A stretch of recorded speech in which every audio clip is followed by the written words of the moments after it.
from, and this is probably the quickest follow-up interview we had in history with Mario Mancini, WWE performer that most of you remember from the 80s and 90s, from the Superstars and the Challenge tapings, had the first match of many superstars, and now he has a professional wrestling training school. And before we get into your career, Mario Mancini, who are some of your top students that you've trained over the years? That you have that school with Paul Roma, by the way.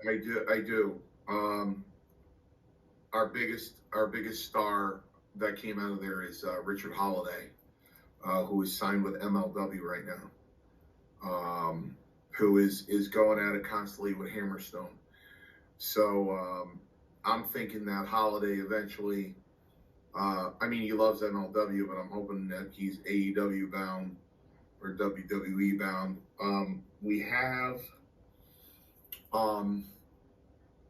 We do have one student that he's gifted with the goods, and his name is Greg Baylor, and he just recently turned 18, and I think he was training since he was 16, so he's already got the gift of gab with the microphone, and he's a tremendous athlete, and we're looking for big things with him.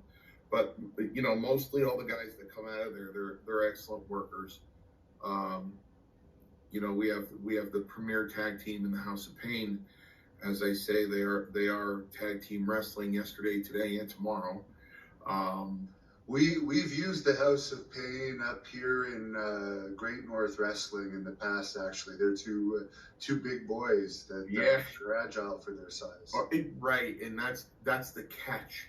So that's the catch to them. When I first met them, I was astonished. So because I saw them and I went, oh boy, here comes 3 miles an hour. And then all of a sudden I saw them work and I went, oh my God, these guys can move. They can really move.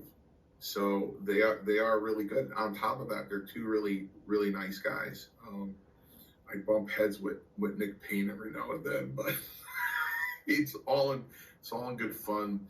Those guys are a couple of our most senior people in PAPW, along with Matthias and Holiday. They are the origins of PAPW. So of course we have a lot of other talent there, as like the Guardian of Chaos, Big Daddy, who worked the entire country as a wrestling manager from the mid 80s until the 2000s. So he worked with everybody practically I worked with. He worked with Bundy and Terry Funk and, the Samoans and a host of all other people.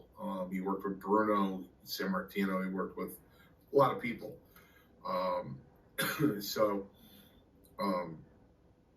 He really was a talent. He does the color commentary now for PAPW.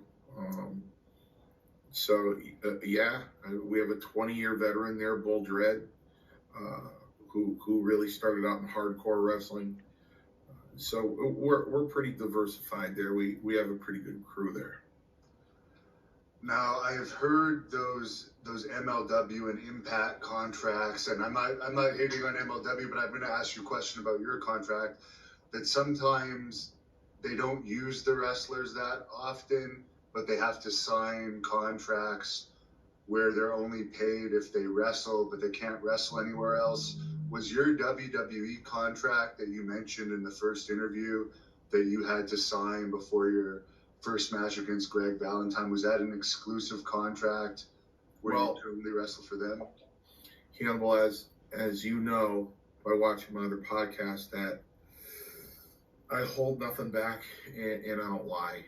Recently on a podcast, I recalled the story. I was in the dressing room and I watched the monitor, and a fan came on and said, no, Mario, I was in the crowd. That's not how it went. And I'm like, I was there. So anyway, I digress.